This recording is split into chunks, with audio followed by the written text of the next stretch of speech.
Nakakita ka na ba ng multo? Yung tunay, hindi gawa-gawa ng isip, hindi dulot ng takot o ng kwento sa gabi.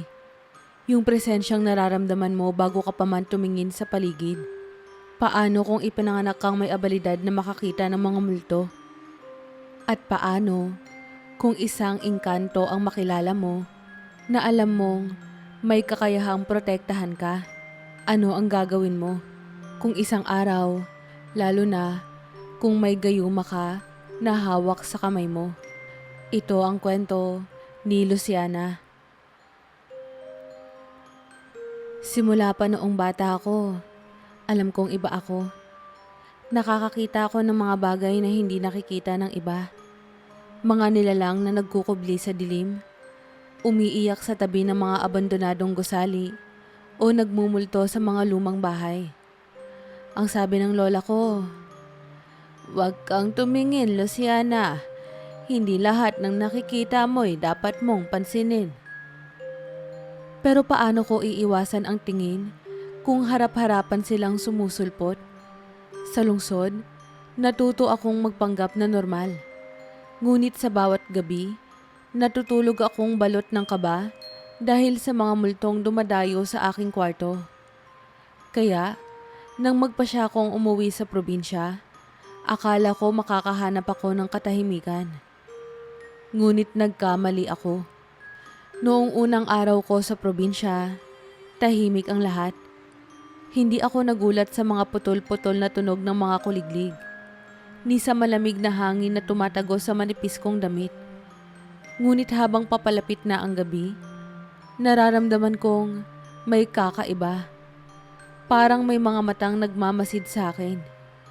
Pero hindi mula sa isang espiritu. Mas matindi to. Mas malamig. Sa kabila ng takot, nagpasya akong maglakad patungo sa gubat na malapit sa bahay namin. Doon, naramdaman ko ang bigat ng hangin na parang may pumipigil sa akin. Sa gitna ng mga puno, may nakita akong figura. Isang lalaki, nakatayo at nakatitig sa akin. Iba ang presensya niya. Hindi siya mukhang multo. Ngunit, hindi rin siya mukhang tao. Maputla ang kanyang balat na tila kumikislap sa ilalim ng buwan. At ang kanyang mga mata ay malamlam, parang mga ulap bago bumuhos ang ulan. "Sino ka?" tanong ko, halos pabulong dahil sa kaba. Tinitigan niya lang ako ng matagal bago siya sumagot. "Di ako ang dapat mong alalahanin. Bumalik ka sa kung saan ka ligtas." "Hindi ka multo," sabi ko, sinusubukang ikalma ang boses ko. "Pero, hindi ka rin tao, hindi ba? Kaya, ano ka?" Nakita ko ang pagsilay ng ngiti sa mukha niya. Ngunit ang ngiting iyon ay malamig. "Hindi mo kailangang malaman. Basta huwag kang lumapit." Bago pa ako makapagtanong ulit, biglang humangin ng malakas at tila naglaho siya sa harapan ko. Parang hindi siya kailanman naroon. Naiwan akong nakatayo sa gitna ng gubat, nanginginig, ngunit puno ng kuryosidad. Pagkatapos ng unang engkwentro ko sa nilalang na iyon, isang nilalang na hindi ko maipaliwanag, ngunit hindi ko rin makalimutan, hindi ko mapigilan ang sarili kong bumalik sa kagubatan. Parang may nagtutulak sa akin na alamin kung sino o ano ang dahilan kung bakit naroon siya. Ngunit hindi ko rin maiwasang kabahan. Ang malamig niyang titig ay parang nakakakilabot na hangin sa tag-ulan. Hindi ko alam kung matatawag ba siyang tao, engkanto o masamang nilalang. Pero sa bawat gabing naririnig ko ang mga bulong ng mga espiritu sa paligid ng aming bahay, naaalala ko ang pakiramdam ng kanyang presensya. Para bang sa kabila ng malamig niyang katauhan, mayroong hindi maipaliwanag na lakas sa kanya. Isang lakas na kayang protektahan ako mula sa mga multong naglalapit sa akin. Isang umaga, bitbit ang basket ng prutas mula sa aming bakuran, nagpasya akong bumalik sa gubat. Hindi ko alam kung tama ang gagawin ko, pero naisip kong subukan. Paano ko siya mapapalapit sa akin? Habang naglalakad ako sa makipot na daan, napansin kong ang tahimik na kagubatan ay tila nagbabantay. Ang mga anino ng mga puno ay parang mga mata na nakamasid. At sa bawat hakbang, pakiramdam ko, mas lalong bumibigat ang paligid. Sa gitna ng paglilibot, nakita ko siyang muli. Nakaupo siya sa isang malaking bato. Nakasandal sa puno na para bang walang pakialam sa mundo. Para siyang bahagi ng tanawin.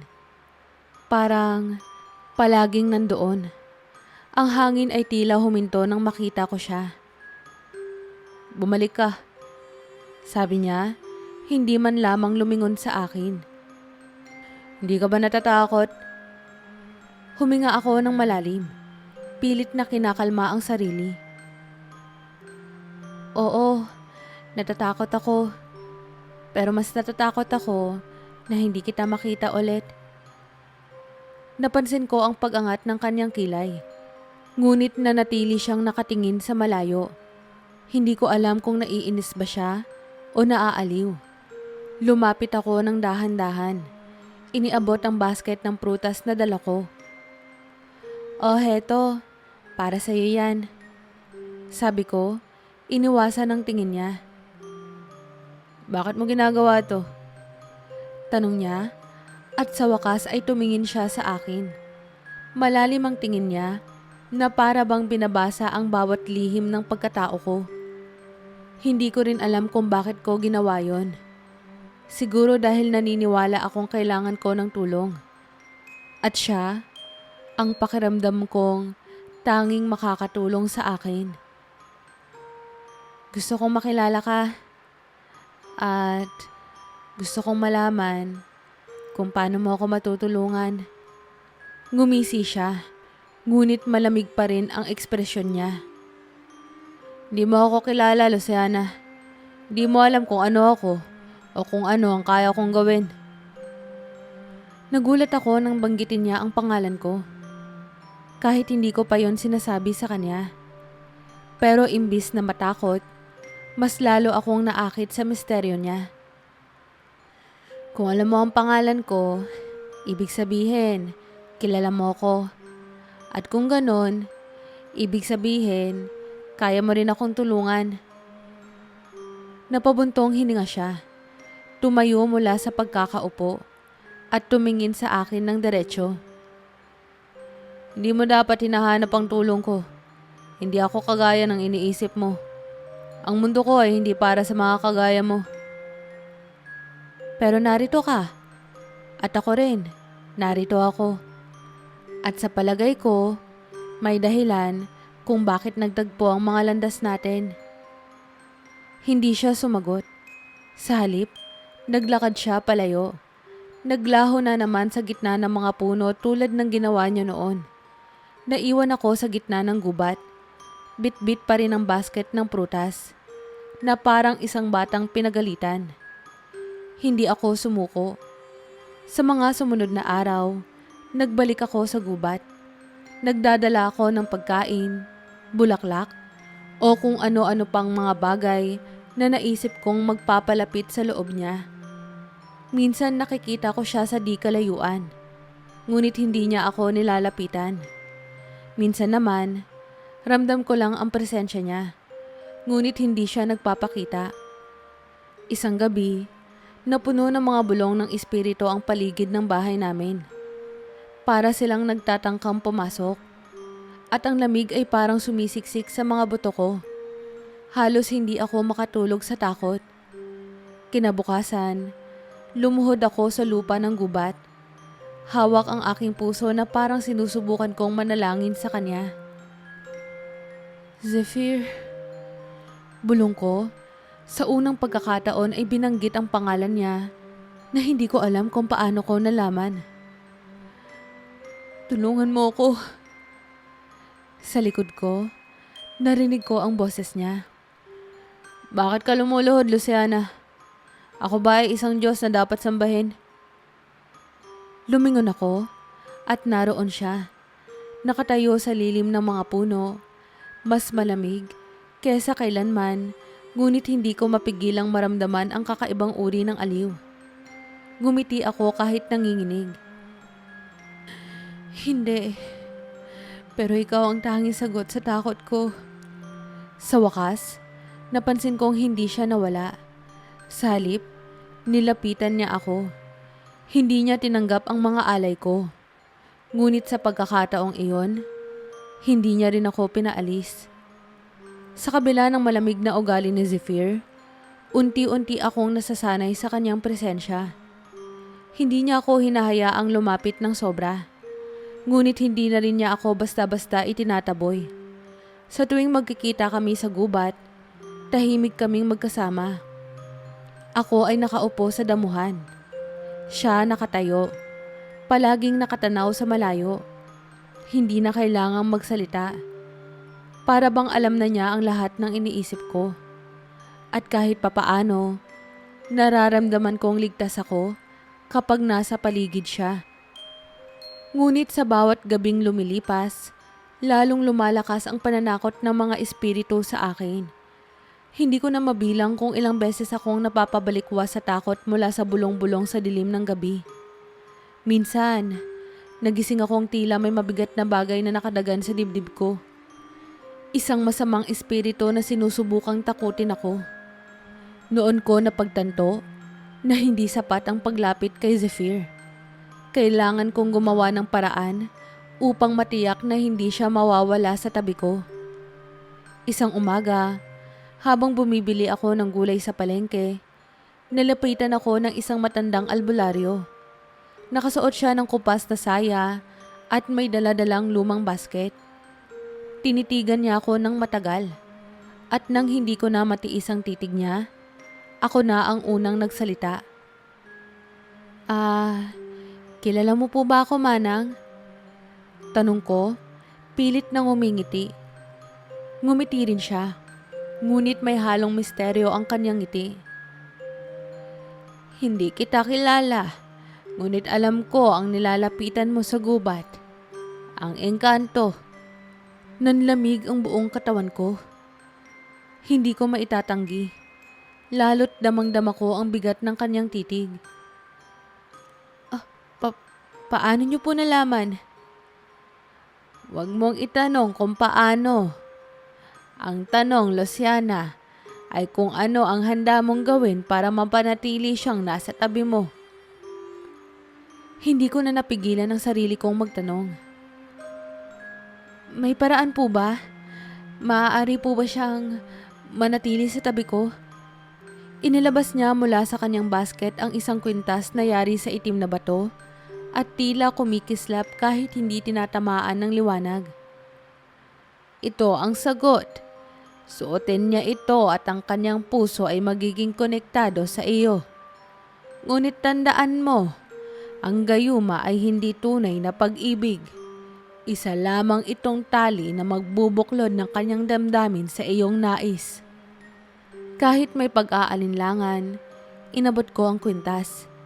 Gusto kong itanong kung may kapalit ba ang paggamit nito. Ngunit hindi ko na nagawang magsalita. Alam kong kailangan ko itong subukan. Kahit pa mali. Kinagabihan, dinala ko ang kwintas sa gubat. Nang makita ko si Zephyr, nasa ilalim siya ng isang malaking puno. Nakapikit, parang nagmumuni-muni. Tila may ilaw na bumabalot sa kanya mula sa liwanag ng buwan. Napakaganda niya, ngunit malamig pa rin ang presensya niya.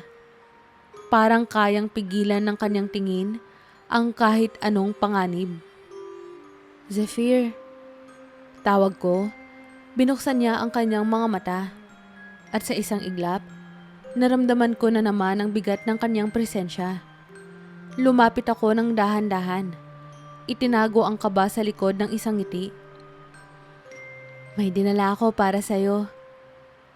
Itinaas niya ang isang kilay. Halatang hindi interesado. Hindi ko kailangan ng kahit ano, Luciana. Hindi naman tutungkol sa kailangan mo. Inilabas ko ang kwintas mula sa bulsa ko. Ito ay simbolo ng pasasalamat para sa lahat ng beses na iniligtas mo ko mula sa mga espiritu. Saglit siyang tumingin sa kwintas, tapos sa akin. Pasasalamat? Sa palagay mo ba, mahalaga sa akin ang mga ganitong bagay? Hindi ko alam kung saan ko nakuha ang tapang, pero nilapit ko ang kwintas sa kanya. Minsan, ang mahalaga ay hindi ang bagay, kundi ang intensyon. Napansin kong nagdadalawang isip siya. Matapos ang ilang segundo ng pananahimik, bigla siyang tumalikod. Kung ibig mong ipilit, ilagay mo na lang. Sabi niya, malamig ang tono, ngunit tila nagbibigay ng pahintulot. Lumapit ako sa likuran niya. Halos hindi makahinga habang sinusuot ang kwintas sa leeg niya. Nang maisuot ko ito, biglang tumigil ang hangin sa paligid. Ang katahimikan ng gubat ay tila nabalot ng bigat ng hindi maipaliwanag na enerhiya. Pagharap niya sa akin, iba na ang ekspresyon ng kanyang mukha. Ang malamig na titig niya ay tila nagbago. May kung anong init sa kanyang mga mata na hindi ko pa kailanman nakita. Luciana, bulong niya na halos hindi ko narinig. Ano tong nararamdaman ko? Hindi ko alam kung paano sasagutin. Sa halip, ngumiti lang ako at inabot ang kanyang kamay. Sa unang pagkakataon, hindi niya yon inalis. Zephyr, sabi ko, pilit na ikinukubli ang konsensya sa likod ng aking tinig. Ito ay isang bagay na matagal ko nang gustong makita. Ang paglapit mo sa akin.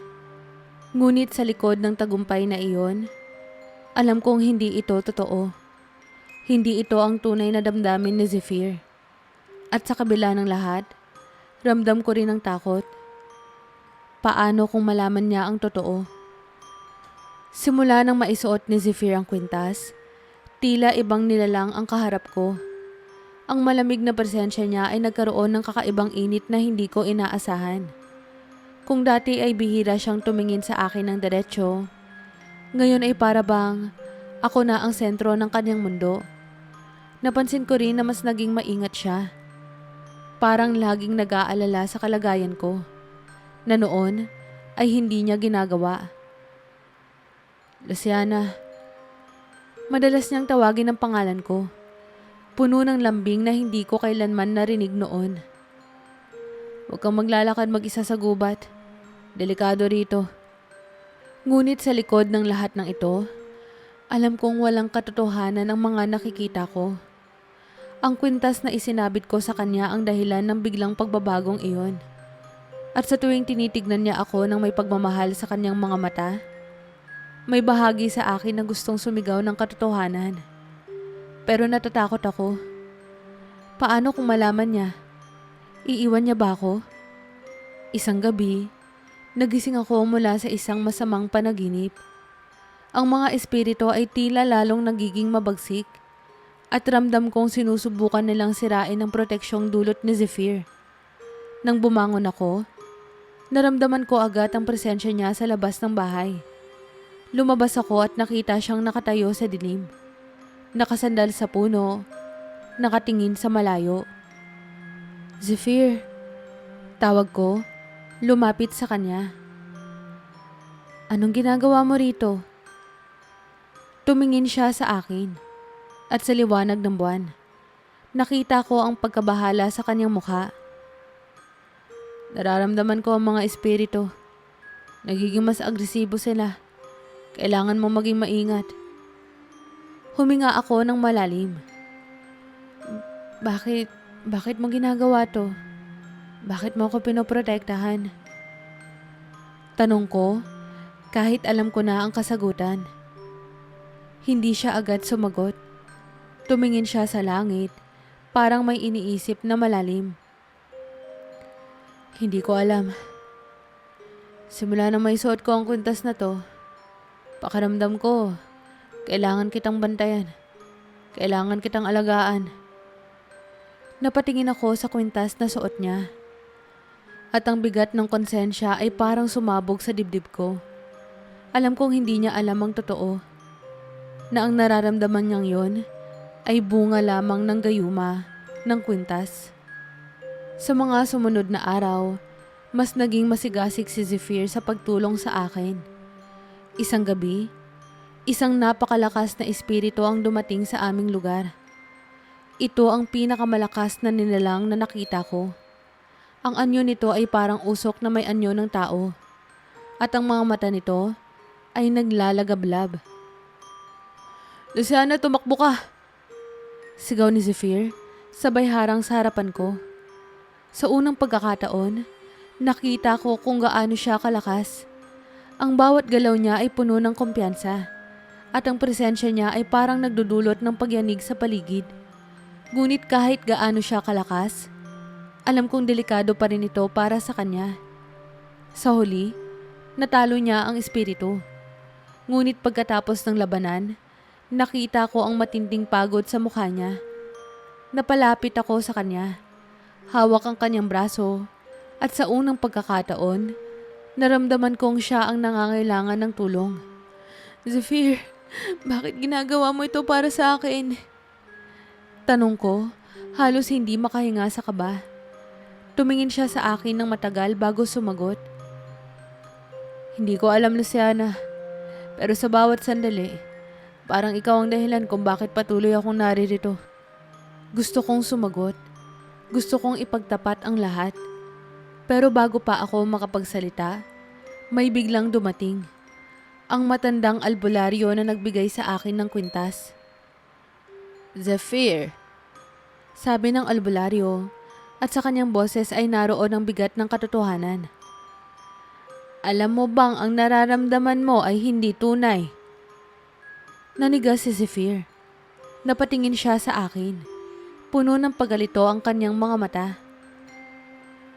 "Anong ibig mo sabihin?" Hindi na ako nakapagsalita. Ang albularyo na ang nagpatuloy.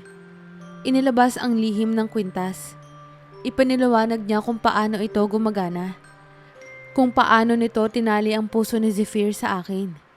Pinipilit siyang magpakita ng pagmamahal na hindi tunay. Napaatras si Zephyr. Parang sinuntok ng katotohanan. "Luciana," bulong niya, puno ng galit at pagkadismaya. "Ginawa mo ba talaga to?" Halos hindi ako makahinga. Ang mga salitang iyon ay parang mga kutsilyong tumatama sa puso ko. "Oo," amin ko, halos pabulong. "Ginawa ko to dahil natatakot ako. Kailangan kita, Zephyr." Naglakad siya palayo. Ngunit bago siya tuluyang nawala, tumigil siya at binalikan ako ng malamig na tingin. "Kung totoo man ang lahat ng to, hahanapin ko ang katotohanan. At kapag natanggal ang kwintas, malalaman natin kung anong tunay." Iniwan niya akong luhaan, puno ng panghihinayang at takot. Alam kong ang pagtatanggal ng kwintas ang magtatapos sa lahat ng ito. Ngunit ano ang mangyayari kung wala na yon? Mawawala na rin ba siya sa buhay ko? Ilang araw mula nang lumisan si Zephyr, hindi ako mapakali. Sa bawat gabi, ang mga espiritu ay nagiging mas mapangahas. Parang alam nilang wala na ang presensya ni Zephyr para protektahan ako. Ngunit higit pa sa takot sa mga espiritu, ang takot na mawala si Zephyr sa buhay ko ang pumapatay sa akin ng dahan-dahan. Alam kong mali ang ginawa ko. Ginamit ko ang gayuma upang itali siya sa akin. Ngunit ngayon, handa na akong harapin ang katotohanan. Kahit masakit. Isang gabi, habang nag-iisa ako sa gubat kung saan kami laging nagkikita, biglang bumalot ang malamig na hangin sa paligid. Alam kong naroon siya bago pa man siya magpakita. At nang lumitaw siya mula sa mga anino ng mga puno, kitang-kita ko ang kwintas na hawak niya sa kanyang kamay. "Luciana." Malamig ang boses niya, ngunit hindi na kasing tindi ng inaasahan ko. Narito ang kwintas. Natanggal ko na to. Tumayo ako, nanginginig, at hindi ko alam kung ano ang sasabihin. Zephyr. Bulong ko, hindi alam kung paano sisimulan ang paghingi ng tawad. Ipinagtapat ng albularyo ang lahat. Alam kong ginamit mo ang gayuma upang itali ang puso ko sa'yo. Alam kong natakot ka. At naiintindihan ko yon. Nanlaki ang mga mata ko sa sinabi niya. Naiintindihan mo? Tinitigan niya ako. At sa unang pagkakataon, wala akong naramdaman na galit o lamig mula sa kanya. Sa halip, may kakaibang init sa kanyang mga mata. Oo, naiintindihan ko. Pero Luciana, may isang bagay akong hindi maintindihan. Anong ibig mo sabihin? Tanong ko, halos hindi makahinga. Lumapit siya sa akin. Hawak ang kwintas na tila napakagaan sa kanyang kamay. Tinanggal ko na ang gayuma. Wala na ang tali na pumipilit sa akin na mahalin ka. Ngunit, bakit ganito, Luciana? Bakit hanggang ngayon, nararamdaman ko pa rin ang nararamdaman ko nung una kitang makita? Tumigil ang mundo ko. Ang mga salitang iyon ay parang musika sa aking pandinig. Ngunit hindi ko alam kung paniniwalaan ko ba ito. Zephyr, hindi mo na kailangang magpanggap. Kung wala na ang gayuma, hindi ko inaasahan na... Luciana, putol niya sa akin. At sa unang pagkakataon, naramdaman ko ang damdamin niya ay totoo. Walang kwintas o gayuma ang kayang pumilit sa puso ko ngayon. Ang nararamdaman ko para sa'yo ay hindi na bunga ng anuman kundi ng totoo. Nang hina ang tuhod ko at naramdaman kong tumulo ang mga luha ko. Hindi ko inasahan na mangyayari ito. Na kahit wala na ang kwintas, mahal pa rin niya ako. Lumapit siya at dahan-dahang inilapit ang kamay niya sa pisngi ko. Pinahid ang mga luha ko.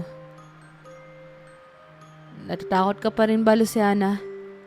Tumango ako. Ngunit ang takot na nararamdaman ko ay hindi na tungkol sa mga espiritu o sa pagkawala niya. Natatakot akong masaktan.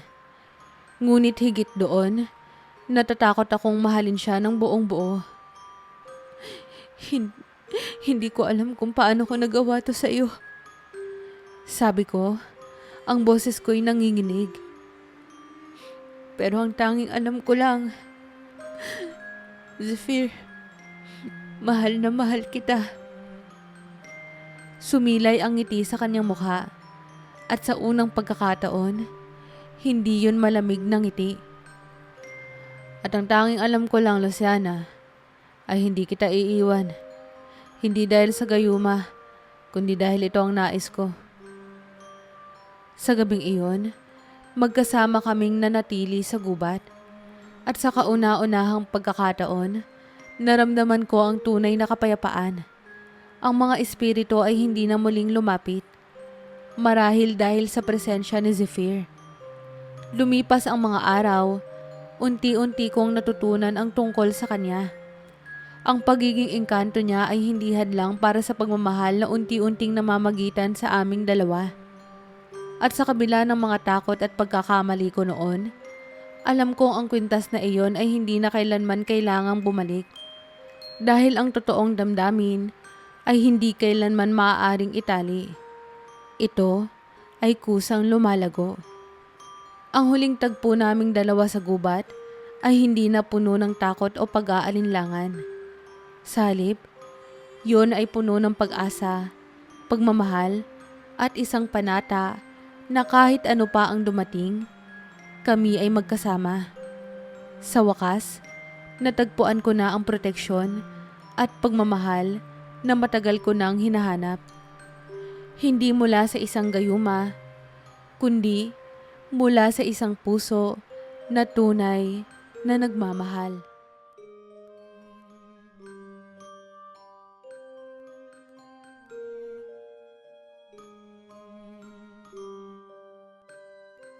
Kamusta po kayo? Muli, maraming salamat po sa pagsubaybay.